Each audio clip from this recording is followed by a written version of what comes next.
6 বছর পার হলেও ছেলে হত্যার বিচার পায়নি শহীদ আবরারের বাবা। বুয়েটের মেধাবী ছাত্র শহীদ আবরার ফাহাদের বাবা বরকতুল্লাহ বলেছেন, নিষিদ্ধ ছাত্রলীগের সন্ত্রাসীদের হাতে নৃশংসভাবে খুন হয়েছে আমার ছেলে। তার হত্যাকাণ্ডের 6 বছর পেরিয়ে গেলেও পূর্ণ বিচার এখনও হয়নি। শনিবার রাজধানীর সরোয়ার্দী উদ্যানে জামাতে ইসলামীর জাতীয় সমাবেশে তিনি কথা বলেন। বরকতুল্লাহ বলেন, 2019 সালের 6 অক্টোবর রাতে আমার ছেলে আবরার ফাহাদকে বুয়েটের শেরেবাংলা হলে রাতভর নির্যাতন করে হত্যা করে ছাত্রলীগ।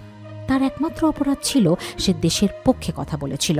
তিনি বলেন, ভারতীয় আধিপত্য, আগ্রাসন এবং তৎকালীন সরকারের সঙ্গে ভারতের কিছু অবৈধ চুক্তির বিরুদ্ধে ফেসবুকে স্ট্যাটাস দিয়েছিল আবরার ফাহাদ।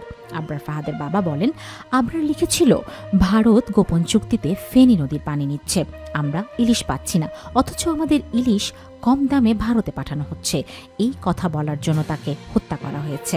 খুনি হাসিনার সরকার সে সময় একতরফা নীতিতে বৈষম্য তৈরি করেছিল বলে জানান তিনি। বরকতুল্লাহ বলেন, আজ 6 বছর পেরিয়ে গেছে, আমি এখনও ছেলের হত্যার বিচার পাইনি। আমি ন্যায় বিচার চাই, এটাই একজন বাবার আহ্বান।